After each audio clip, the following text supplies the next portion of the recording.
తాండూరు ప్రభుత్వ ఆసుపత్రి చుట్టూ ఇప్పుడు రాజకీయ వేడి రాజుకుంది. 25 ఏళ్లుగా పరిసర ప్రాంతాలకు ఒక సంజీవనిలా ఉన్న ఈ జిల్లా ఆసుపత్రిని తరలించేందుకు కాంగ్రెస్ ప్రభుత్వం కుట్ర చేస్తోందని బీఆర్ఎస్ తీవ్ర ఆరోపణలు చేస్తోంది. మాజీ మంత్రి బీఆర్ఎస్ ఎమ్మెల్సీ పట్నం మహేందర్ రెడ్డి మౌనం వెనుక అసలు మర్మమేమిటని గులాబీ నేతలు ప్రశ్నిస్తున్నారు. ఇది కేవలం ఒక ఆసుపత్రి తరలింపు మాత్రమే కాదని, వెనుక ఏదో పెద్ద వ్యూహం ఉందని బీఆర్ఎస్ అంటారు.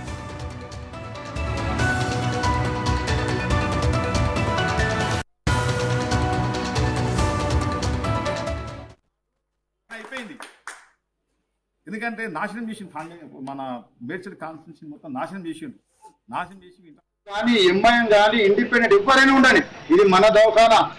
ఒక్కరోజు ఈ ప్రభుత్వ ఆసుపత్రిలో 600 మందికి ఇక్కడ చూడటం, ట్రీట్మెంట్ చేయడం జరుగుతుంది. మీరు గమనించాలి. ఒక్కరు చెప్తా ఉన్నాము, అన్ని కుల సంఘాలకు, అన్ని పార్టీలకు, అది టీడీపీ కానీ, కాంగ్రెస్ కానీ, బీజేపీ కానీ, బీఆర్ఎస్ కానీ, ఎంఐఎం కానీ, ఇండిపెండెంట్ ఎవరైనా ఉండండి, ఇది మన దవాఖానా. ఒక్కరోజు ఈ ప్రభుత్వ ఆసుపత్రిలో 600 మందికి ఇక్కడ చూడటం, ట్రీట్మెంట్ చేయడం జరుగుతుంది. మీరు గమనించాలి. ఒక్కరోజు 600 మంది అంటే ఒక నెలకు 18,000 మంది. ఒక్క నెలకు 18,000 మంది అంటే ఆలోచన చేయండి. తాండూరు చుట్టుపక్కల దాదాపు 2,000 గ్రామాలకు ఉన్న పెద్ద దిక్కున్న ఏకైక ఆసుపత్రి మన తాండూరు డిస్ట్రిక్ట్ హాస్పిటల్. ఈ యొక్క హాస్పిటల్ దాదాపు 2,000 గ్రామాలకు, అది కర్ణాటక కావచ్చు, తెలంగాణ కావచ్చు, పక్కన అన్ని గ్రామాల్లో కూడా ఇక్కడ నుంచే సేవలు అందిస్తున్నారు. ఇంకో విషయం మీరు గమనించాలి. గతంలో కంటిన్యూస్ గా తెలంగాణ మొత్తంలో అత్యధిక ప్రసవాలు జరిగిన రికార్డు కూడా మన తాండూరు ప్రభుత్వ ఆసుపత్రి పేరు మీద ఉన్నది.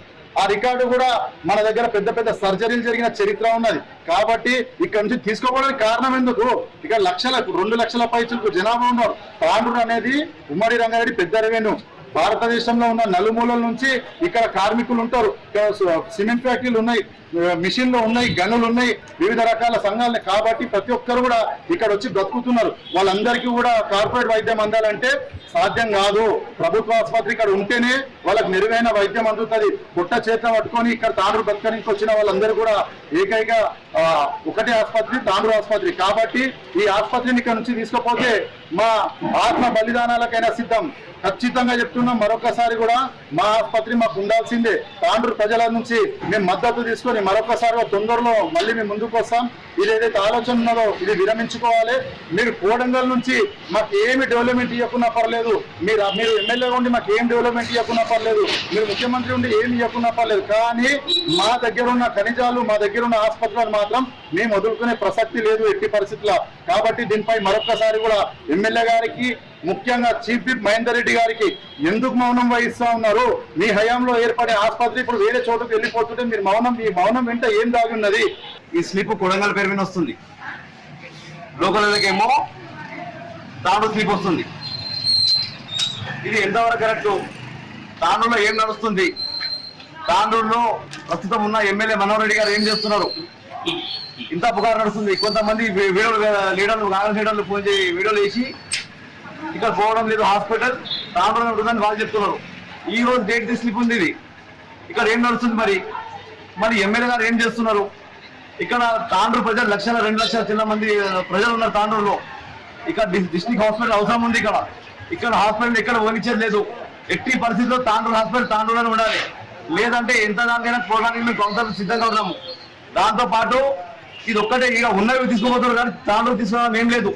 పక్కన ఉన్న 18 కిలోమీటర్ కొడంగల్లో ఇన్ని వస్తున్నాయి. ఇక్కడ 18 కిలోమీటర్ రోడ్ లేదు, పెద్దమూరు రోడ్ లేదు, చించోలి రోడ్ లేదు, ఏ రోడ్ లేదు. ఇక్కడ మినిస్టర్ సీఎం మాత్రం మరి కొడంగల్ మాత్రమే ఆయన ఉన్నారు తప్ప ఎక్కడ రాష్ట్రానికి లేదని చెప్పి. ఆసుపత్రి నుంచి వైద్య విధాన పరిషత్ నుంచి డైరెక్టర్ ఆఫ్ మెడికల్ ఎడ్యుకేషన్ కు మార్చడం వెనుక అసలు ప్లాన్ ఏంటి? 200 పడకల ఆసుపత్రిని తాండూరు నుంచి కొడంగల్ కు ఎత్తుకెళ్లేందుకే ఈ వ్యూహమా అంటూ బీఆర్ఎస్ నాయకులు నిప్పులు చెరిగారు. తాండూరుకు కొత్త మెడికల్ కాలేజీ ఇవ్వలేదు సరే, ఉన్న ఆసుపత్రిని కూడా పీకిస్తామంటే ఊరుకునేది లేదని హెచ్చరించారు. ప్రభుత్వం తన నిర్ణయాన్ని ఉపసంహరించుకోకపోతే ప్రజలను ఏకం చేసి కాంగ్రెస్ సర్కారు మెడలు వంచుతామని బీఆర్ఎస్ నాయకులు స్పష్టం చేశారు.